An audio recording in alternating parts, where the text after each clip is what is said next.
आदाब नाज़रीन, जी सलाम में आप सभी का इस्तकबाल है। आप देख रहे हैं हमारा खास शो। आज का मुद्दा मैं हूं आपके साथ बुशरा खानम फहद। हाशिमपुरा एक ऐसा जख्म जिसको याद करते ही यहां रहने वालों की रूह आज भी कांपने लगती है। 22 मई 1987 की तारीख हमेशा इन्हें याद रहती है। इस एक पल के लिए ये नहीं भूलते और इंसाफ का इंतजार करते करते भी इन लोगों की आंखें पत्थर हो गई थीं। लेकिन आज दिल्ली हाई कोर्ट के एक फैसले ने हाशिमपुरा के मुतासरीन के जख्मों को भरने का काम किया है। इस कत्लेआम के सभी 15 मुलजिमीन पीएसी के जवानों को उम्र कैद की सजा सुनाई गई है। जो फैसला आया है हाई कोर्ट का, उससे बहुत राहत मिली। तो बड़ी खुशी की बात है कि दोषियों को पूरी तरीके से सज़ा होनी चाहिए और कोर्ट के फैसले से हम बड़े सहमत हैं। आज फैसला आया है, लोगों को जो दोषी थे उनको उम्र कैद हुई है, हमें बेहद खुशी है।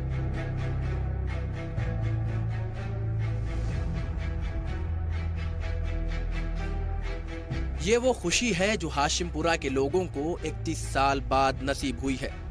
ये लोग अदालत के शुक्रगुजार हैं, जिसकी वजह से ये दिन उन्हें देखना नसीब हुआ है।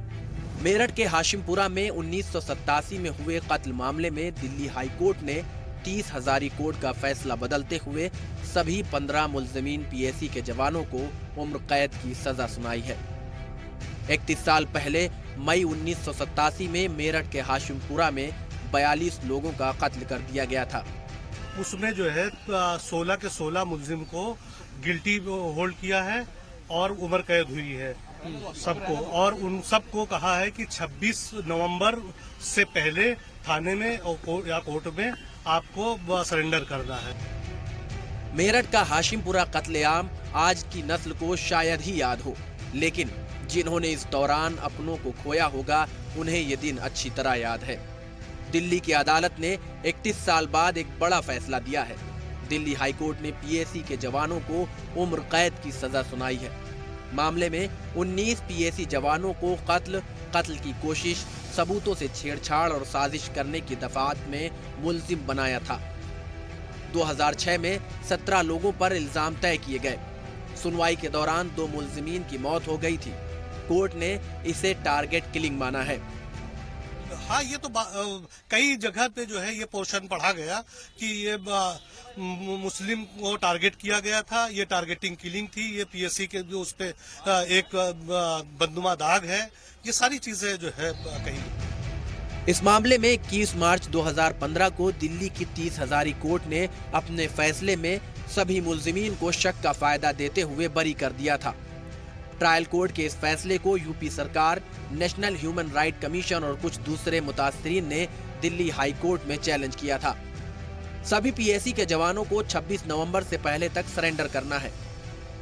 हम तो यही कहेंगे कि जो एक वो है कि जस्टिस डिलेड जस्टिस डिनाइड, हम तो कहेंगे कि देरी के बाद भी जो है आज इस तरह का फैसला आया तो लोग मुतमईन हैं कि चलिए देर से सही लेकिन दुरुस्त सही। हाशिमपुरा के मुतासरीन ने इस फैसले के बाद राहत की सांस ली है। मुतासरीन का मानना है कि उन्हें देर से ही सही लेकिन इंसाफ मिला है। हालांकि मुआवजा नहीं मिलने की वजह से ये लोग अफसुर्दा हैं। वो भक्षक बन गए और हमारे औलादों को घर से पकड़ निकाल के मुरादनगर नहर पे गोली से मार कर डाल दिया।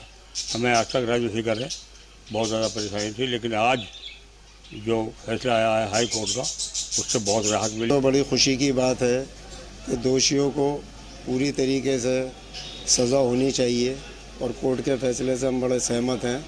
और मैं ये बात बताना चाहता हूँ कि 2007 से अभी तक आर्थिक सहायता नहीं मिली है, जबकि सारी जांचें और सब वादे हो चुके हैं, लेकिन पल्लू झाड़ करके लोग निकल जाते हैं और दंडितों को दंड मिल रहा है। ये तो हमारे लिए सबसे बड़ी खुशी की खबर है ही, लेकिन सबसे बड़ी समस्या ये आ रही है कि मुआवजा वगैरह कोई नहीं दिया जा रहा, सिर्फ कागजों में है। सरकार से हमारी गुहार शुरू से ये है जी 25-25 लाख रुपए, एक पिलोट, एक नौकरी।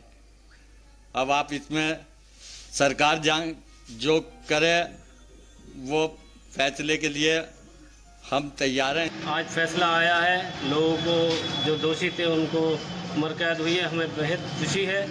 बहुत हम आभारी हैं अदालत के जो उन्होंने हमारे साथ इंसाफ करा। आज हाशिमपुरा के सिलसिले में कोर्ट का जो फैसला आया है उसका हम सब लोग खैर मकदम करते हैं। और वो लोग 30 साल से हक और इंसाफ की लड़ाई और जद्दोजहद के में मसरूफ थे।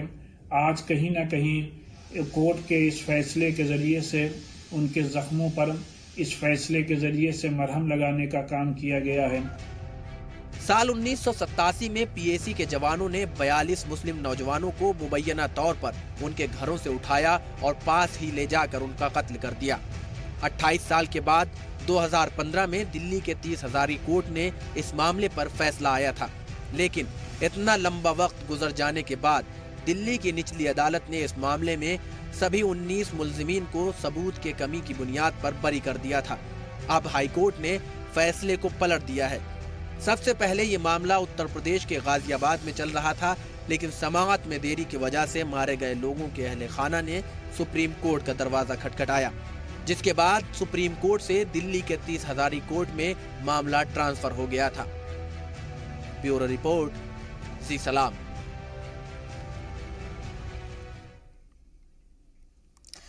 तो justice delayed is justice denied, ये कहा जाता है कि इंसाफ अगर देरी से मिले तो क्या वाकई में उसको इंसाफ कहा जा सकता है। लेकिन फिर भी 31 साल के बाद ही सही हाशिमपुरा कत्लेआम में लोगों को, मुतासरीन को इंसाफ मिला है। खुशी की लहर है, लोग खुश हैं। कुछ अच्छी तस्वीरें भी हमारे सामने आई जहां लोगों ने एक दूसरे को मिठाई खिलाकर मुबारकबाद भी पेश की। लेकिन अभी भी कुछ शिकायतें हैं मुआवजे को लेकर, क्योंकि तब से अब तक जो कारोबार बंद हुए थे लोगों के, माशी तौर पर अभी भी लोग अपने पैरों पर नहीं खड़े हो पाए हैं। इस पर बात करने के लिए हमारे साथ स्टूडियो में खास मेहमान मौजूद हैं। इनका तारुफ मैं आपसे कराना चाहूंगी। मेरे साथ मौजूद हैं विक्रम सिंह, जो कि फॉर्मर डीजीपी हैं यूपी पुलिस के। इसके साथ ही रईस फारूकी साहब हैं, एडवोकेट हैं इस मामले के यूपी हुकूमत की तरफ से। राजकुमार भाटी साहब स्पोक्स पर्सन समाजवादी पार्टी के। महेश वर्मा साहब मेरे साथ मौजूद हैं, स्पोक्स पर्सन बीजेपी के। आप तमाम मेहमानों का बहुत बहुत इस्तकबाल है इस खास प्रोग्राम में।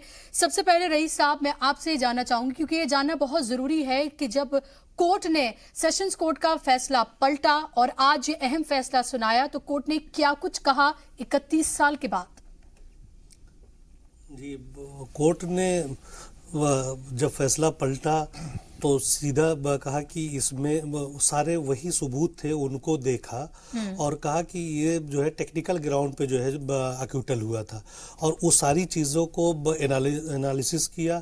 और एक पॉइंट और जो अभी यहाँ अपील के दौरान हाई कोर्ट ने टाइम दिया था ट्रायल बैक करके, और वहाँ पे एक जीडी का मसला था, जनरल डायरी का, उस जिसमें एंट्री थी इस ट्रक की, जिसपे पीएससी के जवानों की एंट्री हुई थी, उनका उस पे रवानगी थी, और उसी पे उस आके उन्होंने फिर अपनी जो है आमद दर्ज कराई थी, उसको लेके था। तो उस पे एकदम कोर्ट ने लिखा कि ये बियॉन्ड रीजनेबल डाउट जो है प्रूव हो गई है, और उसको भी एक लिंक माना।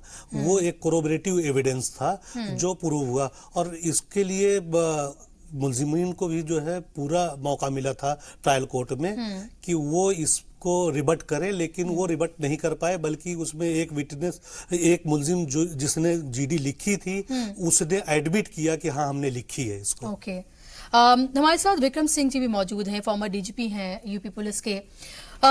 विक्रम सिंह जी, कोर्ट ने आज ये भी कहा कि दरअसल ये टारगेट किलिंग थी, पीएससी की तरफ से ये टारगेट किलिंग की गई थी। कोर्ट की तरफ से अगर इतनी अहम बात की जाए, इतनी अहम बात पर इस तरह से कमेंट किया जाए, तो क्या आपको लगता है कि पुलिस की इमेज पर भी इससे एक दाग लगा है? बुशरा, सबसे पहले मैं आपको और आपके चैनल को मुबारकबाद देना चाहूंगा, क्योंकि इस अहम मसले पे शायद आप ही का वाहिद एक चैनल है जिसने इसको इस काबिल समझा कि इस पे बहस मुबाहिसा हो। शायद ही कोई चैनल ऐसा जिसने इसको इसके काबिल समझा था।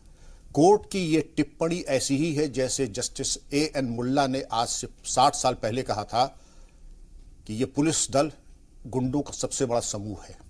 उसके बाद इससे तल्ख टिप्पणी मैंने देखी, मेरे फाजिल दोस्त फारूकी साहब तशरीफ फरमा है, वो बताएंगे कि टारगेट किलिंग टारगेट किलिंग एक बहुत ही संगीन, मैं इल्जाम नहीं कहूंगा, क्योंकि कोर्ट जो कहता है वो इल्जाम नहीं होता है, वो किसी सबूत की बुनियाद के ऊपर उसने अपनी टिप्पणी बनाई है। और अगर उसने कहा कि टारगेट किलिंग है, मैं समझता हूं कि वहां के जो भी सरपरस्ती, जो पुलिस लीडरशिप थी, जो नेता थे, उनकी बहुत बड़ी जवाबदेही बनती है कि इसके बारे में साफ गोई से पेश आए कि अगर टारगेट किलिंग थी, वो अपनी जिम्मेदारी और अपने खून आलूद हाथ साफ नहीं कर सकते हैं। ये उनकी बड़ी जिम्मेदारी थी, क्योंकि इस टिप्पणी से न सिर्फ पुलिस वाले जिन्होंने गोली चलाई, जिन्होंने हंगामा गिरफ्तारी में गिरफ्तारियां की या कत्ल किया, लेकिन जिनके नाक के नीचे ये हुआ, वो भी अपनी जिम्मेदारी से अखलाकी, दुनियावी और दीनी से हाथ नहीं धो सकते हैं। बिल्कुल, बहुत ही उम्दा आपने बात कही है विक्रम साहब। लेकिन क्या आपको लगता है कि ये जिनको सजा हुई है, जिन 16 लोगों को, वो सिर्फ मोहरे हैं? आपको लगता है इसके पीछे चाहे वो उस वक्त की हुकूमत सही या जो बड़े पुलिस ऑफिसर्स थे, उनको लेकर भी एक जांच होनी चाहिए थी, उनके बारे में कुछ भी नहीं कहा गया? क्या आपको लगता है सिर्फ मोहरे थे जिनको सजा हुई है? ये सवाल मेरे लिए है जी। मैं जरूर कहता हूं कि एक फौज में, पुलिस में एक कहावत है, there are no bad soldiers, there are only bad generals. बच्चे नालायक नहीं होते हैं, वालिदैन नालायक होते हैं, वालिद नालायक होते हैं, और उनकी परवरिश में जरूर कोई कमी रह गई होगी, सरपरस्ती में कोई कमी रह गई होगी, जिसकी वजह से यह हादसा हुआ। और अगर यह हुआ है तो मैं ही समझता हूं कि सिर्फ पुलिस की लीडरशिप नहीं, जो पॉलिटिकल लीडरशिप है, सबको अपनी जिम्मेदारी ओढ़नी पड़ेगी। बिल्कुल। रईस साहब, जब फैसला आया तो उसके बाद लोगों ने यह भी सवाल उठाया है कि इन लोगों के रोल के बारे में तो कह दिया गया, उम्र कैद की सजा सुना दी गई, ये कहा गया है कि 31 साल बाद जो है इंसाफ हुआ, लेकिन उन लोगों का क्या कि जो इनके पीछे जिन लोगों ने किरदार निभाया था, जिन्होंने रोल अदा किया था, जिन्होंने ये सब कुछ रचा था, उनके बारे में तो जिक्र तक भी नहीं हुआ है। ये कोर्ट तो सिर्फ उन्हीं लोगों के लिए देखती है जिनके खिलाफ जो है कागजों पे आता है। जो चार्जशीट में जिन लोगों को चार्जशीट किया गया है, ये देखती कोर्ट को, उसको स्क्रूटनी करती है कि आया इनके खिलाफ जो है जो सबूत आए हैं वो दुरुस्त है या नहीं है।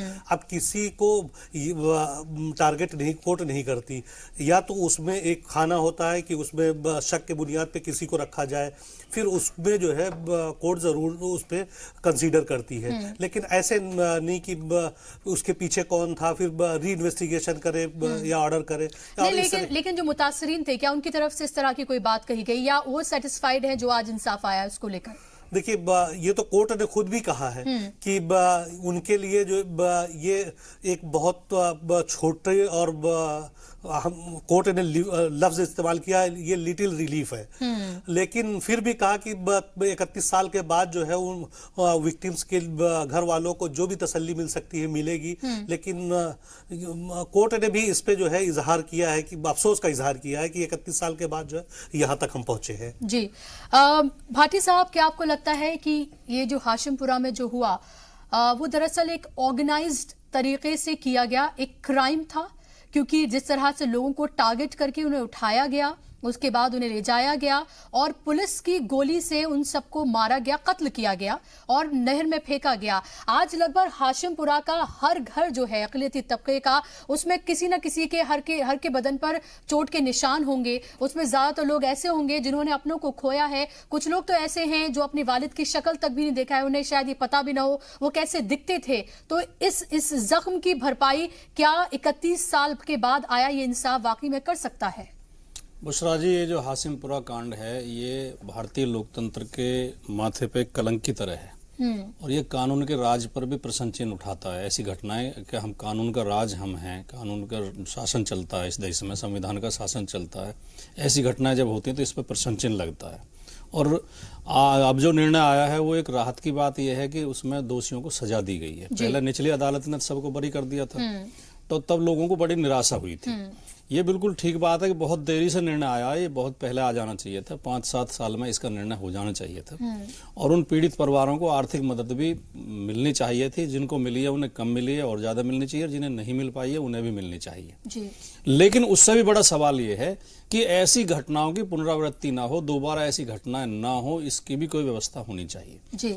जब हम विक्रम सिंह जी बैठे हैं, बहुत अच्छे अधिकारी रहे हैं, बहुत सुलझे हुए व्यक्ति हैं और पुलिस का उन्हें बड़ा अनुभव है, लेकिन मैं साफ गोई के साथ ये कहना चाहूंगा कि जब कोई भी सरकार या राजनीतिक लोग पुलिस के ऊपर ज्यादा भरोसा करते हैं, पुलिस को फ्री हैंड जब देते हैं कि पुलिस चाहे जो करे, तब तक ऐसे अत्याचार होते हैं। मैं केवल इस घटना के बारे में नहीं कहना चाहती, पीएसी ने की थी, और पीएसी को बहुत लंबे समय तक एक सांप्रदायिक बल समझा जाता था कि उसमें एक वर्ग विशेष, क्या मैं कहता हूं, मुसलमानों की एंट्री नहीं होती थी, उसमें भर्ती नहीं किए जाते थे, अघोषित ये फैसला था, कोई लिखित पाबंदी नहीं थी। बहुत बाद में उसमें भर्ती होने लगी, और अब पीएसी का भी वो नेचर नहीं है, वो प्रकृति नहीं है पीएसी की भी जो उस समय थी जी। अब पीएसी भी संतुलित बल है, लेकिन वर्तमान में जो उत्तर प्रदेश ऐसा था, आप सही कह रहे हैं कि जब लोगों को डर लगने लगता था, जी हाँ, पीएसी से डर लगता था। लोगों को और देखिए जिस समय हाशिमपुरा की घटना हुई थी, हम लोग बीए में पढ़ते थे जी, उस समय हर व्यक्ति की जुबान पे था, चाहे कोर्ट कुछ भी कह रही हो, किसी के पास तथ्य हो नहीं हो तथ्य हो, कागज कुछ कह रहे हो, फाइल कुछ कह रही हो, लेकिन हर व्यक्ति की जुबान पे एक घटना थी कि पीएसी ने मेरठ से लोगों को उठाया और मुरादनगर की नहर पे लाके गोली मार मार के नहर में फेंक दिया गया। ये आमतौर पर, क्योंकि हमारे क्षेत्र का ये मामला है, आसपास का, तो सबको पता था। तो ऐसी घटना, हमें चिंता इस बात की होनी चाहिए कि ऐसी घटनाओं की पुनरावृत्ति न हो, लेकिन बहुत दुख के साथ कहना पड़ता है आज भी उत्तर प्रदेश में ऐसे हालात हैं कि जब पुलिस किसी को मुठभेड़ में मारती है, उसके परिवार के लोग आरोप लगाते हैं कि ये फर्जी मुठभेड़ हुई है, हमारे बेटे को उठा के ले गए थे, तो मुख्यमंत्री मुस्कुराते हैं, अट्ठास करते हैं और कहते हैं ठोक दिए जाएंगे, जो ये करेगा उसे ठोक दिया जाएगा जी। हमारी सरकारें, हमारे नेता, हमारी सियासत आज भी गंभीर नहीं है इनके प्रति जी। 63 लोगों आप ये कहना चाह रहे हैं कि पुलिस का अभी भी उसी तरह से इस्तेमाल किया जा रहा है, जो ये इल्जाम लगाए जाते हैं कि अपने सियासी मफाद के लिए पुलिस का इस्तेमाल किया जाता है, वो आपको लग रहा है कि हाशिमपुरा के बाद दरअसल कुछ बदला बहुत ज्यादा नहीं है, हो सकता है इसका तरीका बदल गया हो। महेश जी से मैं इस सवाल का जवाब लूंगी, लेकिन उससे पहले ग्राउंड जीरो पर हमारे रिपोर्टर शुएब रजा मौजूद हैं, जो लगातार इस मामले को कवर करते रहे हैं और अभी फिलहाल वो हाशिमपुरा में ही मौजूद हैं। कुछ लोग भी उनके साथ मौजूद हैं। शुएब, आपके साथ लोग भी मौजूद हैं, सारा दिन आपने इस खबर को कवर किया, तमाम मेहमान हमारे साथ मौजूद हैं स्टूडियो में जिस पर हम बात कर रहे हैं।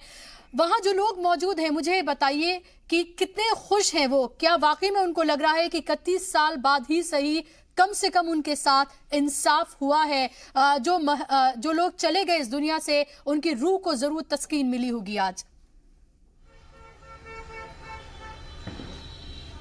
अब बुशरा, मैं इन लोगों से बात करूं उससे पहले एक बड़ी बात इस जो पूरे केस की है, और वो जो फारूकी साहब है, जो वकील है, वो भी इस बात को कहेंगे, क्योंकि 2015 में जब जो मुल्जिमीन है उनको बरी किया गया था, उस वक्त ये सामने आया था कि शक था कि ये लोग जो पीएसी के जवान हैं वो संदिग्ध उनको माना गया था कि ये है या नहीं है, उस बुनियाद पर कोर्ट ने उनको बरी किया था। लेकिन उसके बाद जिस तरह से एनएचआरसी और यूपी सरकार भी उस वक्त वो एक जनरल डायरी को लेकर आई और उसको कहा कि उसको छुपाने की कोशिश की गई, उसी जनरल डायरी की वजह से आज ये इंसाफ मिल पाया है, क्योंकि उसमें नाम शामिल थे। और मैंने खुद देखा है 30 हजारी कोर्ट में जब दोबारा से इस पूरे मामले की सुनवाई हुई और वहां पर उनकी पहचान हुई। मैं इस बात को इसलिए कह रहा हूं कि एक जो पूरा तंत्र होता है, जिन लोगों ने अपराध किया है, वो लोग अगर सरकार, क्योंकि जाहिर सी बात है कि पीएससी के जो जवान है वो सरकारी तंत्र का हिस्सा है, जब वो लोग चाहें कि इंसाफ को वो मुतासिर कर सके या जो जांच है उसको मुतासिर करना चाहे तो वो आसानी से कर सकते हैं। उन्होंने कोशिश की और 2015 में उसका उनको लाभ मिला था, लेकिन जनरल डायरी अगर ना होती तो यकीनन बहुत मुश्किल इन लोगों के लिए होता। इसलिए मैं ये कहना चाह रहा हूं कि सरकारी तंत्र भी इसमें कहीं ना कहीं शामिल रहा इन लोगों को बचाने में, लेकिन अब कोर्ट का जो डंडा पड़ा है उसके बाद इंसाफ मिला है। हमारे साथ बाबूद्दीन मौजूद है, उनके साथी मौजूद है। ये वो दो साथी है जो उस वक्त जिनको पीएससी के जवान उठाकर ले गए थे और जिन लोगों को मार दिया था गोलियों से, इनको भी गोली लगी थी, लेकिन उस वक्त अंधेरी रात थी और उसका फायदा इन लोगों को मिला कि इनकी जान बच गई। एक दो गोली कुछ तैर कर वापस आए। 5 लोग जो जिंदा बचे थे उसमें, उनमें से 2 लोग ये मौजूद है। बाबूद्दीन, मैं आपसे जानना चाहूंगा कि आज हाईकोर्ट के इस फैसले को आप कैसे देख रहे हैं, और जब याद करते हैं उस वाकयात को, उस वारदात को, तो क्या महसूस अब होता है? हाँ, दरअसल में आज भी मैं उस वाकया को जब याद करता हूँ तो मैं घबरा जाता हूँ, डर जाता हूँ और यही मैं खुदा से दुआ करता हूँ कि आगे फिर कभी इस तरह की घटना से हमें सामना ना हो। रही कि जो आज फैसला आया है, ये एक इतिहास हो गया और मैं इससे बहुत खुश हूँ। हमें उम्मीद थी कि फैसला आएगा और हमारे हक में आएगा। जब सेशन कोर्ट से तिजोरी कोर्ट से जो फैसले आए थे तो उस दिन मैं कोर्ट में मौजूद था और जब पीएससी के जवानों को छोड़ा गया था, बरी किया गया था, तो मुझे बहुत मायूसी हुई थी क्योंकि मैं काफी मेहनत किया था इस केस को चलाने में और बहुत हिम्मत से मैंने काम किया था। उस दिन जो हुआ था, क्योंकि यही वो गली थी जहां लोगों को इकट्ठा किया गया था और हम उसी हाशिमपुरा में मौजूद हैं। 22 मई की रात, रमजान के अलविदा जुमे की वो रात थी और आप लोगों को ले जाया गया। कैसे गोलियां, वो जो दहशत थी वहां पर और जो जिस वारदात को वहशीपना एक तरीके से कहेंगे पीएससी के जवानों ने वहां किया था, उसको चंद अल्फाज में अगर आप बयां कर पाए और बच कैसे गए थे आप?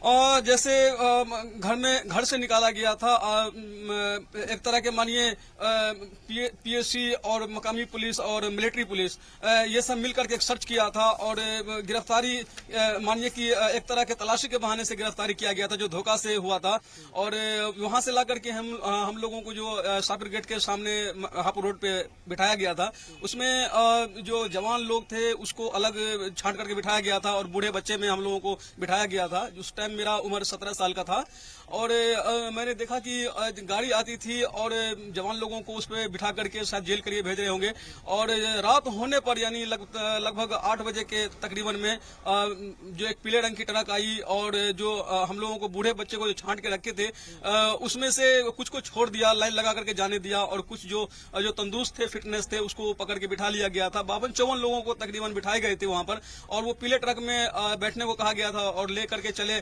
गंग नहर पर, जहां पर गाड़ी रोकी। अंदर एक पुल बना था, लगभग 1 किलोमीटर अंदर जाकर के एक पुल बना था, वहां पर उसने गाड़ी रोकी और एक आदमी को गोली मारी। तो हम लोगों में बहुत घबराहट हो गया और चिल्ला चिल्ली का माहौल हो गया, अरे ये तो मार रहे हैं। तो पीएससी उसमें ही ट्रक में ही गोली चला दिया था, जो हमारे बाएं साइड के पसली के ऊपर से गोली लगी थी। जी, मुझे गोली लगी थी और वहां पे कुछ लोगों को मार करके और नहर में फेंक दिया और फिर वहां से पुल से दिल्ली रोड के लिए गाड़ी लिया और फिर हिंडन नदी पर ले गया। मेरे से पहले 5-7 लोगों को उसने गोली मार के नहर में फेंका और उसके बाद मेरा नंबर आया तो मुझे भी एक पीएससी का जवान पांव पकड़ के नीचे गिरा दिया ट्रक से और दूसरे ने दाईं साइड में बिल्कुल सीने में सटा करके गोली मारी और घसीट करके पुल के नीचे फेंक दिया। उसमें जो लोग थे, हमें बाद में पता लगा कि 17 लाशें वहां से मिली थी। तो मारने के बाद में वो फिर ट्रक वापसी चली गई और फिर गश्ती पुलिस के जो वहीं के हाँ, बड़ी बात ये है क्योंकि मैं दोपहर के बाद से ही यहाँ हूँ। दिल्ली से जब मैं आया था सुबह के बाद हाई कोर्ट से, और हमने कई घरों में बात की। मुझे कुछ ऐसे परिवार भी मिले जिनके जो बच्चे उस वक्त जो बच्चे थे, किसी का 1 साल या 2 साल, वो अपने वालिद की शक्ल तक नहीं देख पाए, उस वक्त नहीं जानते थे क्योंकि 2-2 साल के थे, उन्होंने कभी नहीं देखा कि उनके अब्बू कैसे दिखते होंगे। कई ऐसे परिवार हमें मिले जो पूरी तरह से टूट गया। उसके बाद उनका पूरा जो कारोबार है वो खत्म हो गया। बड़ी तादाद में लोग हाशिमपुरा से अपने जो मकान है वो छोड़कर चले गए थे, बेचकर चले गए। यानी कि एक तरीके से एक बदनाम ये इलाका एक तरीके से उस वारदात के बाद होता नजर आया कि लोग यहाँ रहना भी नहीं चाहते थे। जाहिर सी बात है शुएब, और हमने ये पूरी कहानी उनकी सुनी। अभी भी उनके जहन में 31 साल के बाद भी ये वाकया इस तरह से ताजा है कि जैसे बस अभी हुआ हो, और वो उसी तरह से अपने पूरे दर्द को, उस पूरे वाकये को, उस खौफ को अभी भी उसी तरह से बयां कर रहे हैं। आप मेरे साथ बने रहिए। हमारे साथ कुछ खास मेहमान जो मौजूद है उनसे मैं बात करूंगी। महेश जी, जब इस वाकये की बात करते हैं तो पूरे जिस्म में जो है एक सिहरन सी उठती है, एक कपकपी सी आ जाती है कि ऐसा भी हो सकता है। मुझे लगता है कि आज़ाद हिंदुस्तान का ये सबसे ऑर्गेनाइज तरीके से किया गया पुलिस के जरिए ये जुर्म होगा। पार्लियामेंट से 80 किलोमीटर की सिर्फ दूरी पर ये सब कुछ हुआ और ना हमने कोई मुजाहिरा देखा, ना हमने कोई एहतजाज देखा, ना हमने कोई एजिटेशन देखा, ना हमने देखा कि जो हुक्मरां हैं उन्होंने मुंह भर के इस बात को कहा भी हो कि हाँ ऐसा जुल्म हुआ था, ऐसा कत्लेआम हुआ था। जो महेश जी ने जो अभी सवाल पूछा हमारे साथ राजकुमार भाटी जी ने, क्या आपको लगता है कि उसके बाद पुलिस की एक इमेज पर जो धब्बा लगा, अब फिर से जो यूपी में सब कुछ हुआ है उसके बाद एक बार फिर से सवाल खड़े हुए हैं? देखिए भाटी साहब तो मतलब ये कह सकते हैं कि राजनीतिक कारणों से इस तरह की बात कह गए, लेकिन उन्होंने एक इंसानियत को शर्मसार करने वाली इस दुखद घटना के ऊपर, इस चीज़ के ऊपर गौर नहीं किया कि अगर ये रईस फारूकी साहब जैसे अगर लोग नहीं होते, जिनको आज मन से प्रणाम करने का मतलब दिल कर रहा है, इस तरह के लोग अगर इसमें नहीं लगे होते तो ये इस तरह का आज भी आपको आदेश कोर्ट से नहीं मिलता। वो आदमी जो बोल रहा था, अगर वो एफआईआर नहीं कराया होता तो हाशिमपुरा का आपका एफआईआर भी दर्ज नहीं होता। ये शर्मसार करने वाली बात है कि आज की डेट में दुखद बात यह है कि बाबरी मस्जिद के ऊपर कांग्रेस के सीनियर एडवोकेट सुप्रीम कोर्ट में जाके पैरवी करते हैं अपने नाम से, अपने नाम के आगे मुल्ला मुलायम सिंह लिखने वाले लोग आज मंदिर मस्जिद मत करिए प्लीज। मुल्ला मुलायम सिंह लिखने का जो जरूरत समझते हैं, उन्होंने आज तक कभी हाशिमपुरा को लेकर एक शब्द नहीं कहा होगा। ये पीड़ा समझने की आज जरूरत है कि ये जो दर्द, ये आलाप और प्रलाप जो करते हैं, गारंटी आपको सारा आलाप। देखिए भाटी साहब, आपने जब बोला आज बात की हाशिमपुरा की, और जब उस समय की सरकार, आप संवेदनशीलता की हद जी, लेकिन महेश जी ये मैं आपको सही करना यहाँ पर चाहूंगी जी कि आज जो मुसलमानों वहां एक मुस्लिम वर्ग जितने 41 या 51 या 50 ये जो भी लड़ाई लड़ी गई है, ये हमारे वकील साहब बैठे हुए हैं, ऐसे लोगों ने लड़ाई लड़ी है इन मजलूमों की। दर्द से लगता है साहब, ये मुसलमानों के नाम पर ये आलाप विलाप और ये प्रलाप करने वाले लोग, इनको शर्म आनी चाहिए कि आज तक मुआवजा नहीं दिया, आज तक मुआवजा नहीं दिया, आज तक इनको मुआवजा नहीं दिया। जी महेश जी, ये बात तो मैं यहाँ पर कहूंगी। बाबरी मस्जिद के ऊपर आप सुप्रीम कोर्ट में कांग्रेस के, सपा के एडवोकेट खड़े हो जाते हैं, और हाशिमपुरा के लिए नहीं है, लेकिन आप, क्योंकि आपका वो नहीं, कांग्रेस का वो कुकृत्य था। पूछिए 14 अप्रैल 1987 को केंद्रीय मंत्री चिदम्बरम जाते हैं, मोशिना की तो वही वहां से सांसद थी, वीर बहादुर सिंह थे, इन लोगों की उपस्थिति में ये घटना घटती है और मुलायम सिंह यादव जैसे आदमी चुप रह जाते हैं, कुछ नहीं बोलते हैं, क्योंकि हाशिमपुरा में बोलने से नुकसान होगा। मुल्ला मुलायम सिंह कहलाने से आदमी को, मुसलमानों का ये दर्द जो है कम नहीं हो जाएगा। ये भाटी साहब आपको भाटी जी जवाब देंगे आप। और 2007 तक उस आदमी ने कहा कि 2007 में हमारे आंख से आंसू छलक गए जब हमें मुआवजा तक नहीं दिया गया। जी देखिए ये ऐसी घटना कि इस पर राजनीति नहीं करनी चाहिए। राजनीति की बात आपने करी है साहब, मैंने नहीं करी है। मैं कोई अनर्गल टिप्पणी नहीं करूंगा, अनर्गल नहीं, आप विलाप प्रलाप करते हुए आप आज के मुख्यमंत्री पर आप चोट पहुंचाने की कोशिश कर रहे हैं कि यहीं इसी नोएडा में एक सुमित गुजर नाम के लड़के को बागपत से भरे बाजार से उठा के लाया गया। देखिए आप पब्लिक के सामने, देखिए आज आप हाशिमपुरा की बात करिए। भाटी जी महेश जी, दोनों लोगों को मैं कहना चाहूंगी प्लीज खुदा के वास्ते आप ये सब ना करें। भाटी जी देखिए, कम से कम आज के नहीं महेश जी मैं ये होने नहीं दूंगी। नहीं देखिए, नहीं आज के लिए तो कम से कम मत करिए, आज के लिए तो मत करिए। आज तो देख लीजिए कि 31 साल बाद इन लोगों को इंसाफ मिला है। वो मासूम जो है वो दरअसल वो कितने खून के आंसू रोए हैं। 30 साल पहले पुलिस आज एक विश्वास बहाल हुआ है, आज एक भरोसा कायम हुआ है। अगर आज भी निर्दोष लोग मारे गए तो प्रश्न क्यों नहीं उठाया जाएगा? अगर 31 साल पहले हमने तो आप 31 साल से कहां थे? आपके नेता कहां थे? मुल्ला मुलायम सिंह यादव लिखते हैं। मुझे नहीं लगता आप दोनों नहीं, मुझे नहीं लगता आप दोनों लोग इस पर बात करेंगे। और आज हम बात करें हाशिमपुरा मामले की, जिसमें 31 साल के बाद दिल्ली हाई कोर्ट ने इंसाफ दिया है। देर से ही सही इंसाफ मिला है और तमाम मुलजिमीन को उम्र कैद की सजा सुनाई गई है।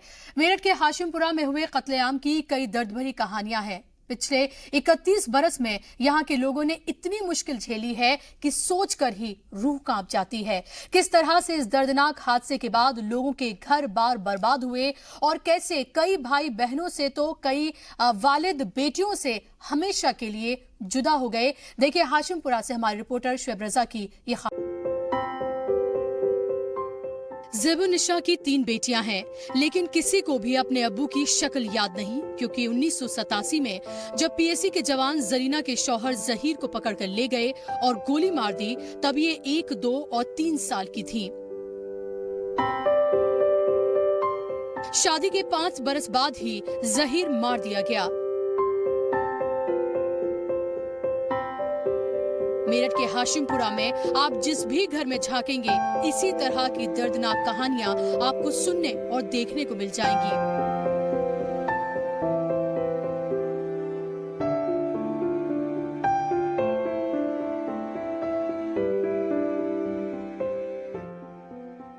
ज़ेबुन्निसा के शौहर को मार दिया गया और घर में कोई कमाने वाला नहीं बचा, तो जिंदगी इतनी मुश्किल हो गई कि 2 वक्त की रोटी का गुजारा करना भी मुश्किल हो गया। अलविदा का दिन था, जुमा था, रमजान हमारे चल रहे थे, सब घर में ही थे, चारों तरफ कर्फ्यू लगा हुआ था, कहीं नहीं निकल सके थे घर से बाहर बिल्कुल भी। घरों से ही ले गए पकड़ के, चारों तरफ पीएसी आके चढ़ गई, मिलिट्री थी, लेडीज पुलिस भी थी, और चारों तरफ से आके ऊपर की छतों पे चढ़ गए सब, कहीं न जा सके, सबको घेर लिया था और घरों से ले गए निकाल के। हमने कहा कहाँ ले जा रहे हैं, हम रोने पीटने लगे, कहने लगे नहीं अभी छोड़ देंगे, हमें तो 2 बात करनी बस। बहुत मुसीबतें आई हैं, बहुत परेशानी आई हैं, बस ऊपर वाले ने हमारी परेशानी दूर करी। बच्चे मेहनत मजदूरी, कुछ बच्चियों ने करा, कुछ मैंने करा, उनकी पालन पोषण करा मैंने, और किसी का सहारा नहीं था, सिर्फ अल्लाह का सहारा था हमारे पास। जो हम महसूस करते हैं वो दर्द तो हम बयान कर ही नहीं सकते किसी से। जो हम दर्द वो महसूस करते हैं कि हमने अपने पापा का प्यार नहीं देखा, हमने कोई खुशी नहीं देखी, कोई त्योहार ठीक से नहीं मनाया, हमने कुछ अपना बचपन ठीक से नहीं बिताया। वो बचपन था जो हम इतने से तो, और हमने मेहनत करी है, मेहनत करके अपने थोड़े बहुत पढ़े लिखे हैं और अपने मम्मी के साथ सहारा बने और अपना पेट पाला। पापा होते तो जो हमारे सपने थे वो पूरे होते, हम आगे पढ़ते लिखते कुछ बनते, सभी कुछ होता हमारे साथ, लेकिन जो सपने थे वो हमारे सपने ही रह गए।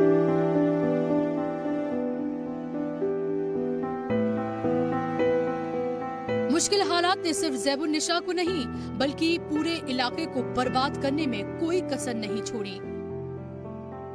हालात यहाँ तक बन गए कि बड़ी तादाद में लोग इलाके को छोड़कर चले गए और जो कारोबार उस वक्त ठप हुए थे वो आज तक भी फल फूल नहीं पाए हैं। हाथ में अपने बेटे की तस्वीर लेकर उसकी याद में आंसू बहाती हाजरा और उनकी देवरानी के इस घर को देखकर लगता ही नहीं कि यहाँ कभी खुशियों का बसेरा रहा होगा। हाजरा का बेटा सिर्फ 15 साल का था, लेकिन पीएसी उसे भी उठाकर ले गई और गोली मार दी।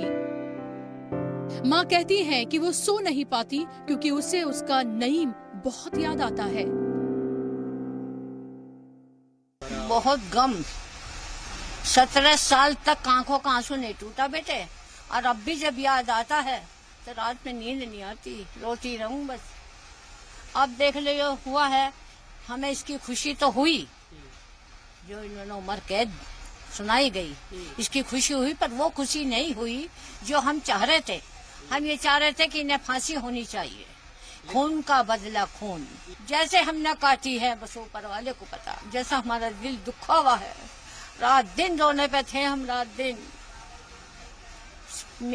CID वाले फोटो लेकर आए, मैंने पहचान लिया, मैंने कहा मेरा नईम है।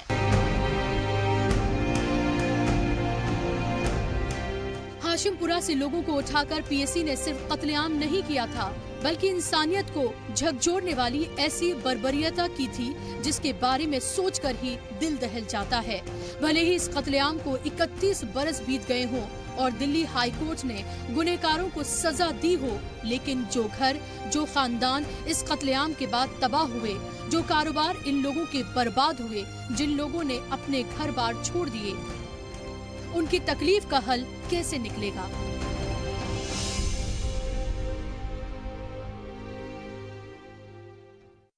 मेरठ के हाशिमपुरा मोहल्ले में आप किसी भी दरवाजे को खोल लीजिए, वहीं से आपको 1987 में हुए कत्लेआम मामले में दर्दनाक कहानी सुनने को मिल जाएगी।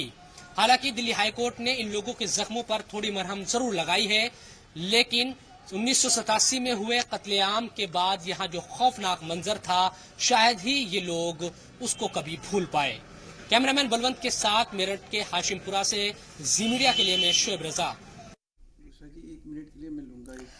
तो आपने ये आंसू देखे, आपने ये तकलीफ देखी, और ये तकलीफ ऐसी है कि 31 साल में एक पल के लिए भी, एक मिनट के लिए भी कभी खत्म नहीं हुई है। उस माँ से जरा पूछिए, उसका कलेजा फट जाता होगा ये सोच के कि किस तरह से उसके बेटे को मारा होगा, और फिर वो जिस बेटे को वहां से लेकर गए थे फिर कभी वो उसको जिंदा नहीं देख पाई। उस माँ के बारे में सोचिएगा जरूर, और ये भी सोचिएगा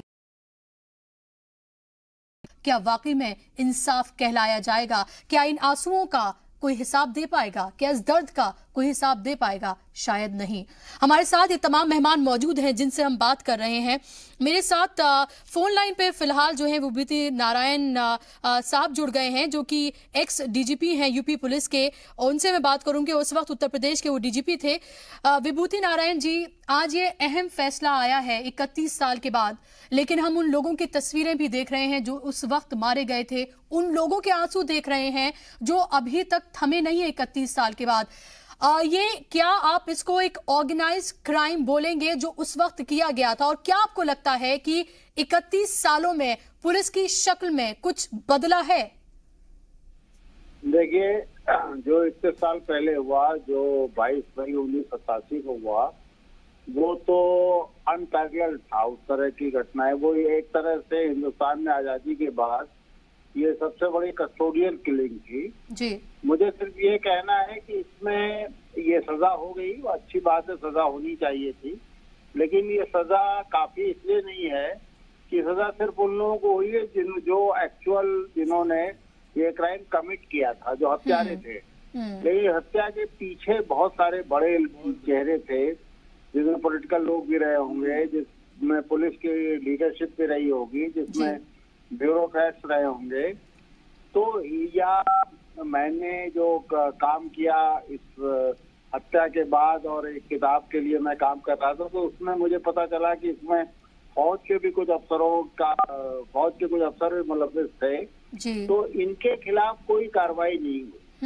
मैं ये कभी नहीं मान सकता कि एक सब इंस्पेक्टर इतना बड़ा फैसला करेगा कि वो 40-45 लोगों को उठा के ले जाए और मार दे, और उस सब इंस्पेक्टर का हुक्म जो उसके मातहत है, जो हेड कांस्टेबल मान लेंगे जी। अगर वो कहेगा भी कि चलो इनको मार दो, तो उनका हुक्म मान ले, तो ये इतना आसान मामला नहीं है। बिल्कुल, ये इसमें बड़े लोग थे, वो सब उनका तो पर्दाफाश ही नहीं हुआ जी। जाहिर सी बात है, छोटी मछलियों को पकड़ लिया गया है, बड़ी मछलियां अभी भी आजाद घूम रही हैं, वो आजाद घूमती रहेंगी, उनको लेकर कोई कार्रवाई नहीं की जाएगी, और ये हमेशा से होता रहा है और होता रहेगा। बहुत शुक्रिया विभूति जी हमारे साथ जुड़ने के लिए, बात करने के लिए। विक्रम सिंह जी, आपने अभी विभूति नारायण जी को सुना, और आप भी इसी तरह की आपने ये तमाम बातें आपने भी रखी, लेकिन आपको ये नहीं लगता कि कुछ चंद लोगों के खिलाफ यहाँ पर उनको सजा सुनाई गई, लेकिन छोटी मछलियों को सिर्फ पकड़ा गया, बड़ी मछलियां अभी भी आजाद हैं, और शायद आगे आने वाले दिनों में जो एक पुलिस का एक चेहरा, एक रवैया, जिसको लेकर हमेशा से एक आम आदमी सवाल उठाता रहा है जब भी इस तरह के फसादात न सिर्फ हाशिमपुरा का बल्कि कहीं पर भी होते हैं, तो पुलिस का जो एक रवैया है खास तबके को लेकर, वो हर जगह इसी तरह का देखने को मिलता है।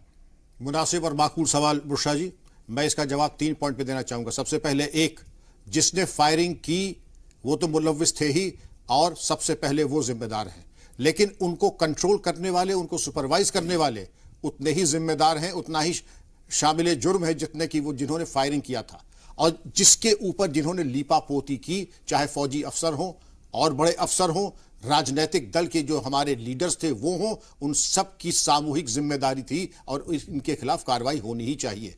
विभूति नारायण राय साहब ने जो फरमाया है, मैं उसको बिल्कुल तायद करता हूं उनकी बातों का, और मैं पुरजोर मेरी सिफारिश होगी कि इनके खिलाफ भी 120 भी यानी क्रिमिनल कॉन्स्पिरेसी के तहत मुकदमा कायम होना चाहिए और कार्रवाई होनी ही चाहिए, क्योंकि तब तक इंसाफ पूरा नहीं होगा जब तक कि उनके खिलाफ भी माकूल सजा न सुना दी जाए। बिल्कुल, क्योंकि हम हमेशा ये देखते हैं कि जो हुक्मरां हैं वो बचकर निकल जाते हैं अपनी पावर का इस्तेमाल करके, या जो भी उनके पास हथकंडे होते हैं।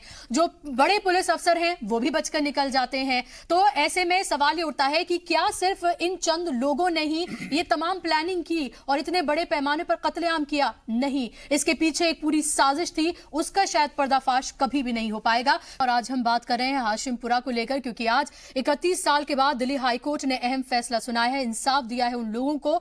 तमाम मेहमान हमारे साथ मौजूद हैं। वक्त की कमी है, सीधा मैं शुएब के पास जाना चाहूंगी, क्योंकि कुछ लोग उनके साथ लगातार बने हुए हैं। वो लोग बने हुए हैं जो मुतासिरीन हैं, जिन्होंने अपनों को खोया है, और वो लोग भी मौजूद हैं जो बच गए और वो लकी थे। शुएब, आप सारा दिन वहां पर रहे, यहाँ पर कोर्ट की आपने तमाम कार्रवाई देखी, उसके बाद आप हाशिमपुरा गए, वहां लोगों से आपने बात की। जाहिर सी बात है अभी भी उनके जहन में वो तमाम चीजें उसी तरह से ताजा हैं, लेकिन इस जिस तरह से इंसाफ मिला है, क्या वाकई में उसको लेकर वो खुशी है, या मुआवजे की भी वो मांग करते हैं, या उनको लग रहा है कि जिस तरह से उम्र कैद की सजा सुनाई गई, उम्र कैद न होकर फांसी की सजा होनी चाहिए थी, या फिर जो बड़े इसमें और ऑफिसर्स हुक्मरां मुलव्विस थे उनको लेकर भी कुछ होना चाहिए था? जी, एक सवाल मैं भी इनसे करना चाहूंगा, अगर ये आपका जवाब दे दे उसके बाद। बिल्कुल बुशरा, देखिए मैंने बताया जिस तरह से कि हाशिमपुरा के हर घर में एक दर्दनाक कहानी छिपी है। शकील हमारे साथ मौजूद हैं, इनके बड़े भाई को भी जान गंवानी पड़ी थी और पीएससी ने उनको भी मार दिया था। शकील, मेरा सवाल यही कि 31 सालों में क्या बदला है, और क्योंकि आप उस वक्त 8 साल के थे और आपको भाई को आपके सामने उठाकर पीएससी के जवान लेकर गए थे, कैसे इस आज के हाईकोर्ट के फैसले को देख रहे हैं? हाईकोर्ट का फैसला आया देर से, मगर आया दुरुस्त।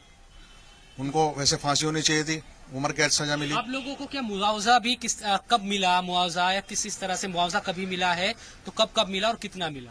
हाँ, वो पहले 87 में 20,000 रुपए मिले थे, उसके बाद 89 में मिले थे 20,000 रुपए, फिर उसके बाद जो है 2014 में मिले थे।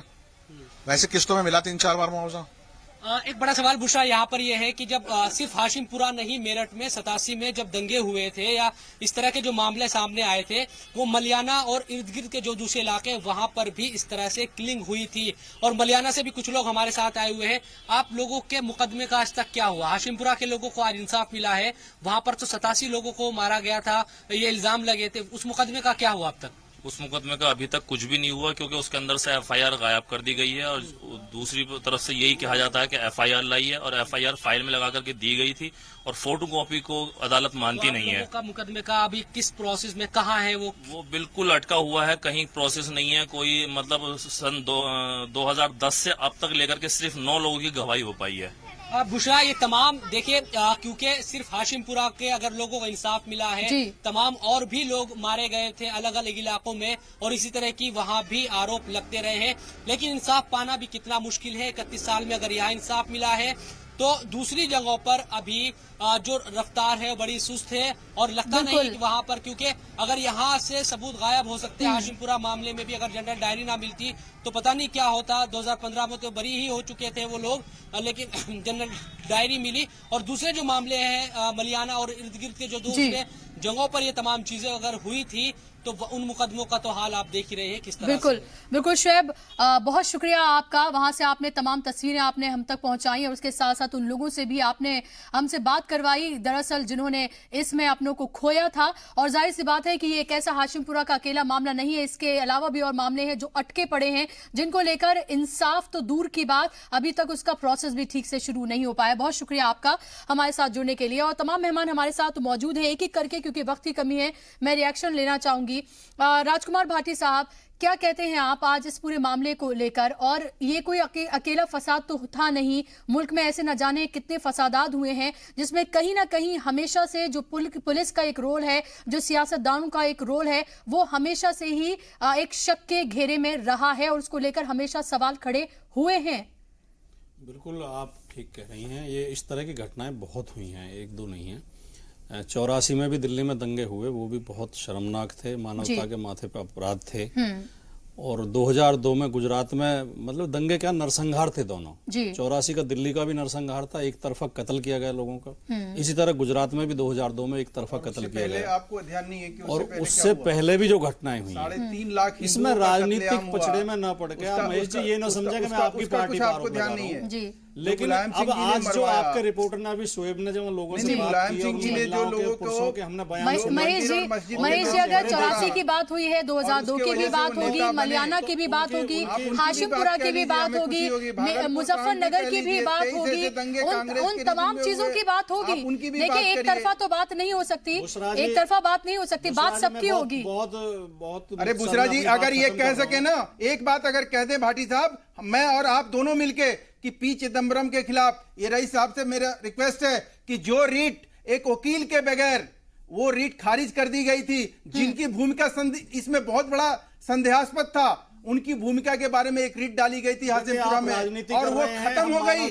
और चिदम्बरम को आज तक किसी ने नहीं छुआ, क्योंकि ये देखिए, इसके लिए कभी अलग से प्रोग्राम हो सकता है महेश जी। ये अगर आपको आरोप प्रत्यारोप करना है तो इसके लिए अलग से बात हो जाएगी। नहीं, देखिए इस तरह की बातें आज के दिन मत करिए, आज के दिन मत करिए महेश जी कि हम सबको मिलकर, चाहे राजनीतिक लोग हों, चाहे पुलिस अधिकारी हों, चाहे ब्यूरोक्रेट्स हों, सबको संवेदनशील होना चाहिए। और हमारी कोशिश ये हो गया आइंदा ऐसी घटना दोबारा ना हो किसी के भी साथ, बिल्कुल किसी हिंदू के साथ, किसी मुस्लिम के साथ, बिल्कुल जाहिर सी बात है, किसी भी इंसान के साथ, हिंदू, मुसलमान, सिख, ईसाई, इसमें मत बांटिए। सिर्फ एक इंसान के साथ, किसी के साथ भी नाइंसाफी कहीं पर भी नहीं होनी चाहिए, एक हिंदुस्तानी के साथ नहीं होना चाहिए। बार बार ये जहन में हम बात अपने नक्श कर लें। विक्रम जी, लगातार हम ये बात कर रहे हैं, लेकिन एक हाशिमपुरा की हम बात कर रहे हैं जो कि एक ऑर्गेनाइज तरह से क्राइम हुआ, लेकिन ऐसे ना जाने कितने हाशिमपुरा हुए हैं, उनकी बात कोई मुंह भर के क्यों नहीं करता है? क्यों नहीं ये सवाल उठाया जाता है कि जो पुलिस अफसर थे उनको लेकर किस तरह की कार्रवाई हुई? जहां पर भी हम देखते हैं, चाहे हम 2002 की बात करें, 84 की बात करें, मलियाना की बात करें, हाशिमपुरा की बात करें, हर जगह पर पुलिस का जो रवैया है, उसका जो रोल है, वो हमेशा शक के घेरे में है। आपसे सिर्फ पुलिस की बात करूंगी, शक के घेरे में तो सियासतदानों का भी है। बेशक पुष्पा जी, मैं 2 लाइनें रफीक शदानी साहब की कहूंगा बड़ी माजरत के साथ जी। नगर नगर में कर्फ्यू दंगा, मंदिर मस्जिद नाम पे चंदा, सबसे बढ़िया तोहरा धंधा, जियो बहादुर खद्दरधारी। एक दूसरे पे आरोप प्रत्यारोप न लगा करके सारे हमारे सियासी दोस्त पुलिस सुधार लाने के लिए कासिर हैं, किसी ने उस पर पहल नहीं उठाई। आरोप लगा देना तो बहुत ही आसान है कि पुलिस ये नहीं करती, लेकिन उस पुलिस वाले के पीछे, हाशिमपुरा में जिनके पास बंदूकें थी, उनके पीछे कौन सियासतदान खड़ा था, उसके ऊपर कार्रवाई क्यों नहीं हुई? उसकी जहनियत क्या थी, उसके जहन में क्या चल रहा था, किस बात का वो बदला? और अगर ये बदला लिया तो मैं समझता हूं कि उन पुलिस वालों से ज्यादा जिम्मेदार वो हमारे सियासतदान हैं, उनके खिलाफ भी वही कानून होनी चाहिए। जब धरती के दामन पर हो दाग लहू के होली के, कैसे मैं गीत सुना दूं बिंदिया कुमकुम रोली के। बहुत बहुत खूब, बहुत शुक्रिया आपका, इतने उम्दा अल्फाज में आपने तमाम चीज़ों को समेट दिया है। रईस फारूकी साहब, आखिरी कमेंट में आपका चाहूंगी, क्योंकि आपने इस पूरे मामले को बारीकी से देखा और आज आपके लिए भी जीत का दिन है, क्योंकि आप उन लोगों के साथ बिल्कुल शाना बशाना खड़े रहे। यूपी हुकूमत की तरफ से आप जरूर वकील हैं, लेकिन आपने उनका दर्द जरूर देखा, उन तमाम लोगों का। शुक्रिया। मैं तो सिर्फ इतना कहूँगा कि देर आए दुरुस्त आए, और चूंकि मैंने तो एक एक लफ्ज़ पढ़ा है, अगर चार्जशीट हम पढ़ते थे तो रोते थे, जैसे जिस तरह से चार्जशीट लिखी गई थी, एक एक चीज़ जब हाशिमपुरा से लेके और हिंडन नदी तक के जब वाकयात पढ़ते थे तो रोना आता था। और ये जब हमारे रूम चैम्बर पे आते थे, ये जो बचे हुए लोग हैं 4, जो जैसे अभी बाबुद्दीन थे या नासिर थे, ये सब आते थे, तो जब अपनी कहानी बताते थे तो अलग से रोना आता था। लेकिन आज ये है कि देर सही दुरुस्त सही। बिल्कुल, एक तस्कीन है, एक तशफ़ी है, आपको एक सुकून है कि कम से कम उन लोगों को इंसाफ जरूर मिला है। शायद आज 31 साल के बाद ही सही चैन की, सुकून की नींद शायद उनको आ जा पाए। जो साक्ष्य थे उन्हीं पे ये किया गया, जो सबूत पहले से थे उन्हीं पे सारी चीजें हैं, कोरोबोरेटिव एविडेंस था सारा, और उसपे एक जीडी का मसला आता है, जीडी नहीं होती तब भी ये होता। बिल्कुल, माजरत के साथ आप, क्योंकि वक्त की कमी है, बहुत बहुत शुक्रिया आप तमाम मेहमानों का स्टूडियो में आने के लिए, इतने अहम और सेंसिटिव मौजू पर बात करने के लिए बहुत बहुत शुक्रिया। तो 31 साल के बाद ही सही इंसाफ जरूर मिला है, और इसीलिए हमें बार बार अपनी अदलिया पर यकीन और ज्यादा बढ़ता है, और मुझे लगता है अक़लियती तबके का, खासतौर पर हाशिमपुरा के लोगों का जरूर अदलिया के तई जो उनका यकीन है वो जरूर आज के बाद बढ़ा जरूर होगा। इसी के साथ हमारे आज के इस प्रोग्राम में बस इतना।